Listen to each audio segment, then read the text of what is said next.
C'est l'heure du journal sur Congo 26 Télévision, les titres. Jules Alinguete et Miguel Cachal ont fait le point sur la gestion financière et la sous-traitance auprès du président de la République mercredi. Si l'un a présenté un rapport détaillé des opérations menées, l'autre lui a rassuré la traçabilité des ressources générées. Un budget en hausse de 21% qui atteint les 18 milliards de dollars. Le projet de loi de finances exercice 2025 est-il conséquent ou surréaliste? Tentative de réponse dans ce journal. Après des nominations controversées au Sud Kivu, certains responsables des partis politiques de l'Union sacrée de ce coin appellent à l'apaisement et disent maîtriser la situation. Madame, Monsieur, bonsoir. D'abord cette nouvelle, au 10e congrès de l'Union nationale de la presse du Congo, les travaux ouverts depuis le mardi 17 septembre au centre catholique Nganda par le ministre de la Communication et des Médias sont à leur 3e et dernière journée. Ce soir, les congressistes sont en séance plénière pour l'adoption des rapports de 3 commissions et c'est seulement après qu'interviendra l'élection du nouveau comité directeur de cette corporation. Déjà, le décor au centre Nganda est à la campagne électorale avec plusieurs affiches des candidats aux différents postes du comité directeur. Congo 26 Télévision, qui est au cœur de cette actualité de ce congrès, a approché quelques professionnels des médias sur les principales thématiques de cette grand-messe de la presse congolaise. Suivez-les. Nous avons baptisé ce 10e congrès, congrès de la Renaissance, parce que c'est à partir d'aujourd'hui que nous aurons à actualiser nos statuts. Tous les textes qui régissent l'Union nationale de la presse du Congo depuis 2004 jusqu'à ce jour seront écartés et nous allons voter ou adopter de nouveaux textes qui s'adaptent avec les réalités actuelles. Voilà pourquoi nous aurons des nouveaux statuts, un nouveau règlement intérieur et aussi un manuel de procédure. Ce sont ces documents qui feront à ce que l'Union nationale de la presse du Congo renaisse. Au centre catholique Nganda, si notre conscience est souillée, si nous mentons la population par les infos, les magazines, si nous accompagnons aveuglément les institutions sans dire les choses, dire la vérité au peuple, aux consommateurs de nos produits. Au centre catholique Nganda, il n'y aura pas renaissance si nous, par des moyens qui ne sont pas honnêtes. Il y a un certain nombre d'innovations qui ont été introduites dans le fonctionnement. Je pourrais ici noter par exemple le fait que parmi les organes de l'UNPC, on a introduit un organe qui n'existait pas depuis toujours. C'est le Conseil des sages. Il y a un Conseil des sages qui vient d'être inséré et qui désormais devra être chargé d'arbitrer certains conflits qui pourraient survenir entre les membres du comité directeur eux-mêmes, les membres du comité directeur et ceux des commissions, et ainsi de suite. Donc, l'introduction parmi les organes de l'UNPC du Conseil des sages constitue, à notre avis, une certaine innovation. C'est une première dans le secteur médiatique du Sud Kivu, la tenue des états généraux lors desquels les professionnels ont mené des échanges à Bukavu, faisant un état des lieux du secteur, identifiant les défis et concluant quelques recommandations parmi lesquelles la mise en place d'un fonds de soutien aux médias en difficulté. Alain Magoro. C'est dans l'auditorium de la femme que l'UNPC section du Sud Kivu a réuni les professionnels des médias, les responsables des organes de presse, les régulateurs publics du secteur, ainsi que les partenaires techniques et financiers. Pendant 2 jours d'intenses travaux, la profession journalistique a été autopsiée sans complaisance, comme souligné dans la déclaration finale de cet extrait présenté par Egide Kitoumaïni, secrétaire provincial de l'UNPC Sud Kivu. Quelques faiblesses ont été identifiées. Le non-respect du code d'éthique, exemple, des conflits d'intérêts, diffusion de fausses informations. Il y a la sanction non appliquée, il y a le manque de formation à l'éthique, il y a le manque de vérification de l'information, la dépendance aux sources, le plagiat, le manque d'objectivité et l'absence de conférences de rédaction. Le chef de division provinciale de la communication, lui, a fustigé la mauvaise affectation des fonds par les partenaires.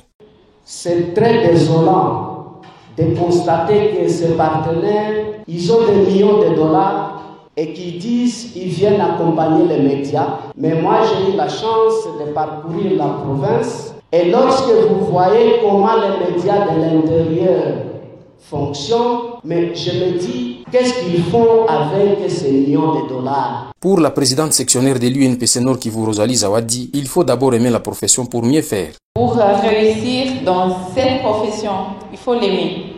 Vraiment l'aimer sincèrement, profondément. Être tous les gardiens de la corporation.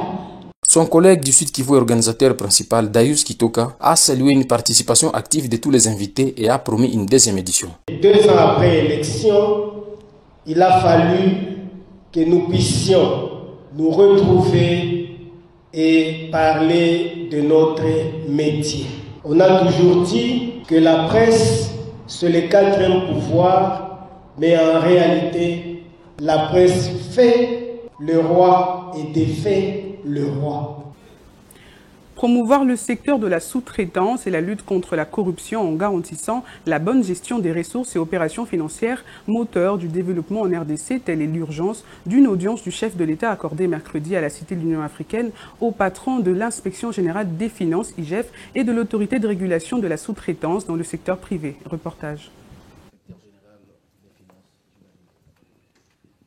Placée sous l'autorité directe du président de la République, l'Inspection générale des finances poursuit sans en parer sa lutte acharnée contre les antivaleurs, notamment le détournement des deniers publics et la corruption. Reçu en audience par le chef de l'État Félix-Antoine Tshisekedi Tshilombo, Jules Alingué Tekei est venu présenter le rapport de ses activités dans le cadre de la surveillance des opérations financières de l'État. Selon l'inspecteur général chef de service de l'IGF, le président de la République, à travers des instructions claires et précises, souhaite que l'IGF travaille activement afin d'appuyer la mobilisation des recettes publiques. Nous sommes dans la droite ligne des instructions données par le président de la République en vue d'incarner sa vision en matière de lutte contre la corruption, a dit monsieur l'inspecteur général chef de service. De son côté, le directeur général de l'autorité de régulation de la sous-traitance dans le secteur privé, Miguel Cachal-Katembe, est également reçu dans la même soirée de ce mercredi par le chef de l'État Félix-Antoine Tshisekedi Tshilombo, devrait pour sa part mobiliser toutes les sociétés sous-traitantes à travers une sensibilisation afin de s'acquitter de leurs devoirs fiscaux, en vue de permettre à l'État congolais de mobiliser les moyens de sa politique. C'est révolu l'époque où le domaine de la sous-traitance échappait au contrôle du pays. Les ressources issues de la sous-traitance sont désormais retraçables et contribuent au budget national. Le DG de l'ARSP a promis au chef de l'État de faire de la sous-traitance le moteur du développement du pays, mais surtout un domaine respecté qui contribue efficacement à l'économie de la République démocratique du Congo.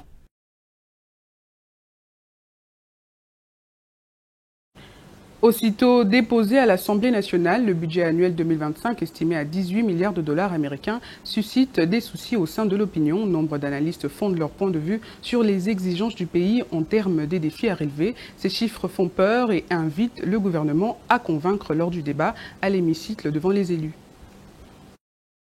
Évalués à 18 milliards de dollars américains, les projets de loi de finances exercice 2025 attendent les débats comme de coutume à l'Assemblée nationale. Cependant, il y a lieu de souligner que cette loi de finances connaît une augmentation de 21% par rapport à la dernière du gouvernement Samalou Konde, dont l'exécution reste à vérifier.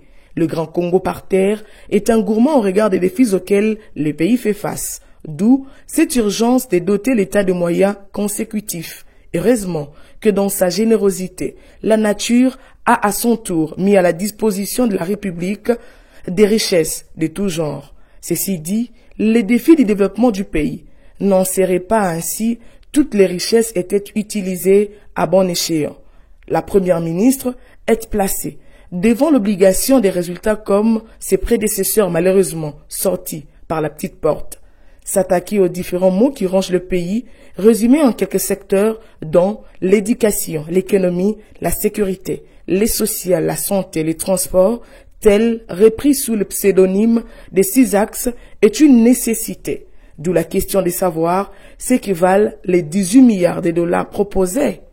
Des 16 milliards à 18 milliards de dollars américains, il n'y a qu'un, selon des analystes. il y a lieu d'insister sur le fait que ce ne sont pas les moyens qui font défaut en République démocratique du Congo et que la mobilisation et la canalisation des fonds est une question de volonté politique. Quant à la chef du gouvernement, il y a urgence de faire la différence pour entrer dans la grande porte de l'histoire politique du pays. Laisser surtout des empreintes indélébiles de la bonne gouvernance. Mais les doutes persistent quant au volume du travail à réaliser et les montants dégagés. S'agit-il d'un budget de chiffres? La réponse à cette préoccupation, c'est pour bientôt. Alors qu'ouverte officiellement depuis le 2 septembre dernier sur l'ensemble du territoire national, au Nord Kivu, l'année scolaire 2024-2025 n'est toujours pas effective dans plusieurs écoles du secteur Beni-Mbao, dans le territoire de Beni, motif des nouvelles incursions des rebelles ADF et leurs alliés dans ces zones malheureusement abritant des bâtiments scolaires depuis Beni, Bantou, Kambale. Ces écoles de section primaire et secondaire se trouvent notamment dans le groupement Batanki-Mbao, précisément sur les axes Béou, Manyama, Mbao, Mantumpi. Des milliers ou des établissements avaient fermé à la suite des attaques répétitives des assaillants. Selon les sources de la société civile ainsi que quelques chefs de base, les parents hésitent d'envoyer les enfants suite aux rumeurs qui circulent faisant état de la présence des combattants ADF dans la profondeur de certains villages. Certains enseignants et élèves qui avaient fui ne sont pas encore de retour du lieu de refuge, ont rapporté les mêmes sources qui se sont confiées à notre rédaction. Loin de là, dans les mêmes secteurs en groupement Basso à Madiwen, des activités scolaires peinent à reprendre. Les entités les plus touchées sont notamment les axes Nkoyo Kabweke, Moununze Massaou et Kantine Massala. D'après Gabriel Jaffet, président de la jeunesse locale, nombreuses portes d'école sont encore fermées. Il appelle les autorités compétentes à pacifier complètement ces milieux pour permettre aux enfants d'étudier dans le calme, car étant les autorités dès demain. Pour rappel, c'est depuis le 2 septembre dernier que les activités scolaires pour l'année 2024 et 2025 ont démarré sur toute l'étendue du pays. Controverse autour des récentes nominations au sein du cabinet politique de l'exécutif provincial du Sud Kivu. On en parle, frustrés, certains militants des partis politiques membres de l'Union sacrée de la nation de ce coin du pays dénoncent le déséquilibre dans l'attribution des postes, d'où l'appel au calme et à l'apaisement par leurs responsables. Suivez. Les récentes nominations au cabinet du gouverneur du Sud Kivu, Jean-Jacques Purusi Sadi, qui font jaser soulever une vague de controverses dans les chefs de plusieurs militants des partis politiques par rapport à ce qu'ils qualifient de déséquilibres dans l'attribution des postes. Certains ont choisi d'inonder les réseaux sociaux tandis que d'autres ont préféré brûler des pneus pour exprimer leur ras-le-bol, comme c'est le cas à l'UNC, parti cher au speaker de l'Assemblée nationale Vital Kamerhe. Les militants de l'UNC sont mécontents compte tenu du comportement du gouverneur Jean-Jacques Purusi. Le samedi, il a publié les arrêtés dans lesquels on nomme les agents de la DPMR dans les gouvernorats antifraude, mais jusqu'à présent, l'Union sacrée n'est pas représentée. Maître Norbert Yabentaitunda, dans une réponse du berger à la bergère, dit ne pas reconnaître ses militants. Il n'y a aucune autorité de l'UNC qui a envoyé des gens venir brûler des pneus ici. La preuve, c'est que je suis venu ici moi-même, de mon lit de malade où j'étais à l'hôpital Mouhabwa. Je suis venu apaiser pour éteindre le feu qui a été allumé par des ennemis, j'imagine les ennemis de l'UNC. Pour Maître Valentin Midoubo Kazuba, cadre de l'AFPDC, parti cher à Romain Acheni Lukwebo, il n'y a pas lieu de s'agiter. Tout le monde ne peut pas se retrouver dans les seuls cabinets de son Excellence, Monsieur le gouverneur de province, Jean-Jacques Purusi. Il y a encore la DPMR et la cellule d'antifraude, où on a simplement nommé les responsables. Donc il y a encore des opportunités. Je demande aux gens et aux amis de ne pas s'agiter. Le professeur Jean-Jacques Purusi Sadi qui dispose d'un éventail de postes à pourvoir, selon plusieurs sources proches du gouvernorat du Sud Kivu, et d'où la nécessité pour les uns et les autres de patienter leur nomination dans le calme.